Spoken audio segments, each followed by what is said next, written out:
तो चलिए आज बात करते हैं उस दौर की जब भारत का बंटवारा हो चुका था और हैदराबाद एक कह सकते हैं कि एक संकट के मुहाने पर खड़ा था।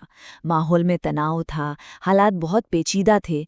इसी की गहराइयों में आज उतरते हैं। ये शब्द ये शब्द कहे गए थे हैदराबाद संकट के सबसे अहम किरदार या कहें कि खलनायक के लिए। कौन था ये शख्स? चलिए पता करते हैं।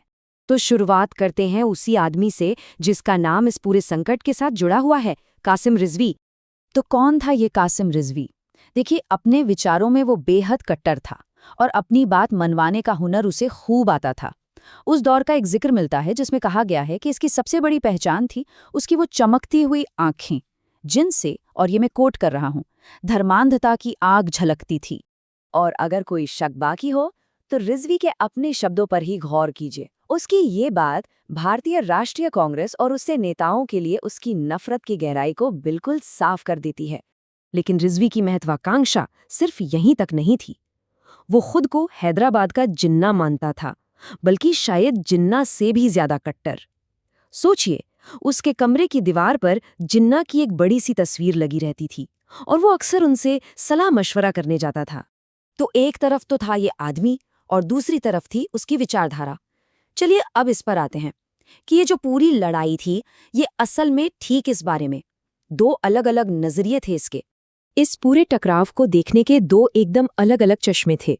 जो रजाकार थे वो इसे एक हिंदू मुस्लिम धार्मिक संघर्ष की तरह देखते थे। वहीं दूसरी तरफ कांग्रेस का कहना था कि नहीं, ये लड़ाई तो लोकतंत्र और तानाशाही के बीच की है। तो फिर सच क्या था? सच इन दोनों के बीच में कहीं था। हकीकत ये थी कि ये लड़ाई हम थोड़ी थोड़ी दोनों ही थी। मतलब इसमें धार्मिक एंगल भी था और राजनीतिक तनाव भी।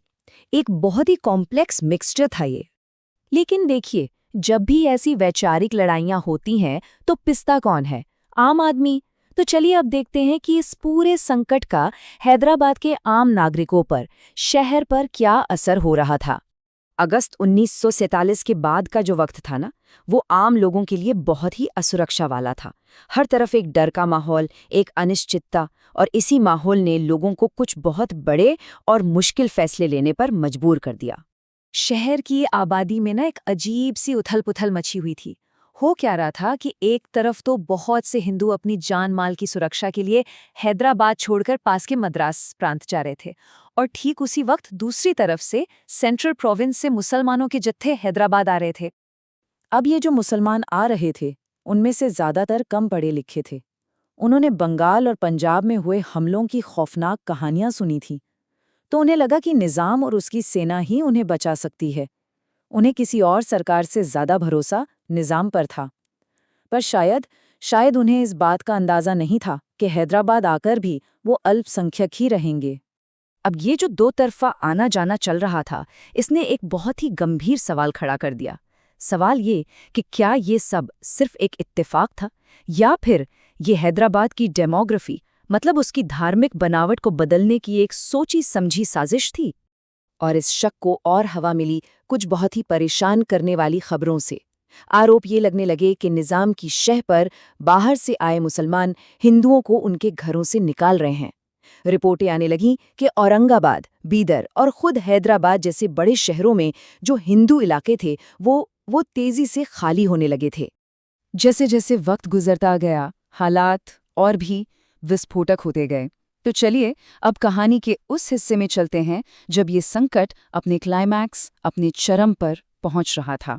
साल था 1948, बसंत का मौसम, और हैदराबाद में तनाव बस उबलने की कगार पर था।